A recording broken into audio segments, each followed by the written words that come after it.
sa firing line. San Carlos City Mayor Renato Gustilo. Mayor, bayong gabi si Akson Marlon dari sa Akson Radio Bacolod.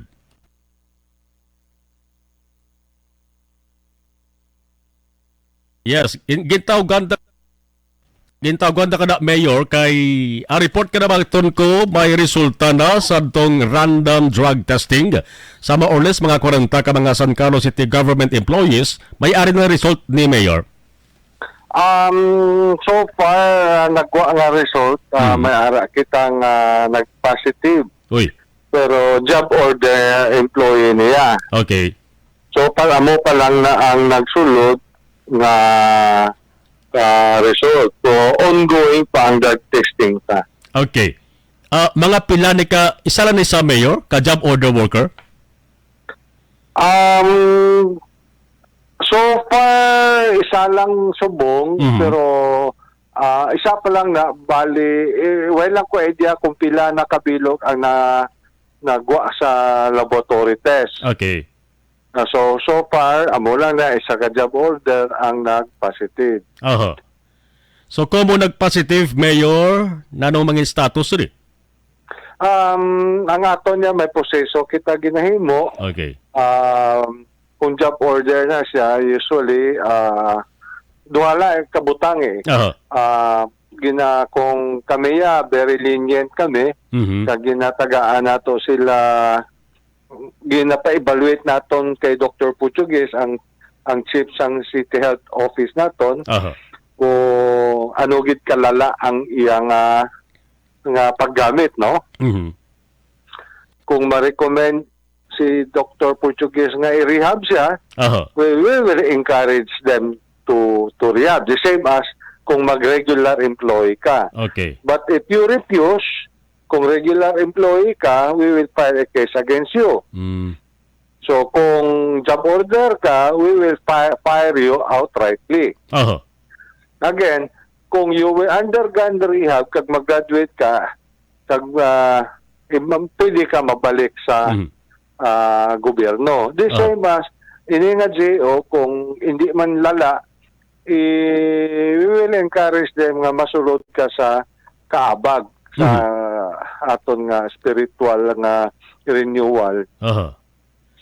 seminar. Kag kung matapos ka, ibalik ka namon. However, kung it will be your second offense, daw hindi na kami magsugot na. Aha.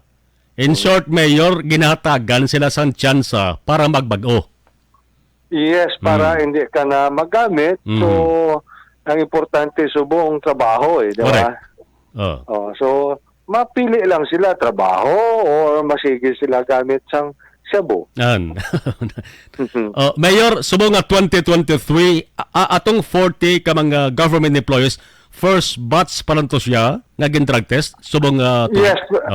Yes, kay amo gining batabo Marlon, unannounced ang pagkuan nila pag drug test, no? Okay. Kag hindi na siya everyday. Hindi na siya. Ma-strike lang siya, mawala, strike naman, dula, amo lang na. Kag kada tuig ni Mayor, ginahimo, Every year, ginapunduhan tagid na nga ang random drug testing sa all government employees. Why niya Mayor pili diri regular ka man, casual ka man, dapat i-drug test gid? Drug test gid, that includes the mayor down to the last elected public official. We might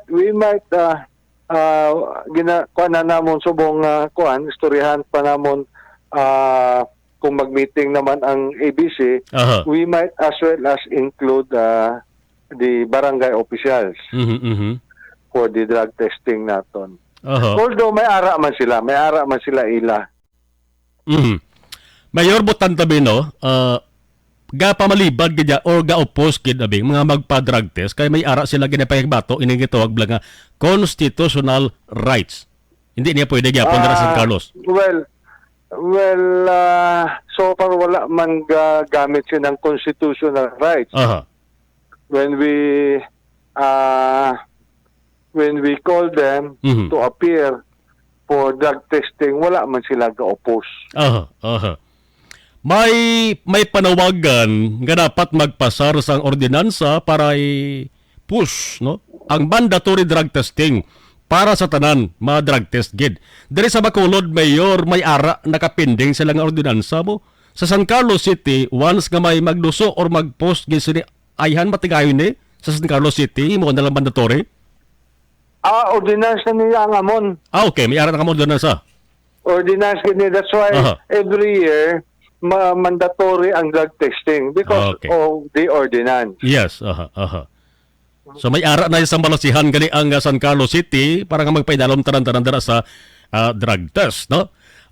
Yes. Sa liwat mayor importante din nga mabatian sa mga taga San Carlos City, labi na sa mga government employees, government officials, anong imo gusto ipalabot nga pahanumdom or mensahe sa ila, partikular ang mga nagatilaw-tilaw or nagatake sa ning illegal nga droga. Ang pamangkot ko lang, Marlon, Aha. ano makwata? Ano makwata Hmm. sa paggamit sang shabu? Aha. Nagmanggaranon ba ta o na-bright ba kita? Mhm. So, amo lang na, call ko for sino kapamirde. Mm. Kundi ang gagamit at Correct. ang gagabakal. Correct. Iban So, why go into it? Aha. Yan man. Mayor Renato Gustilo sa nga San Carlos City, sir. Thank you so much sa information kag mayong gabi sa liwat. Mayang gabi action na Marlon. Salamat kid.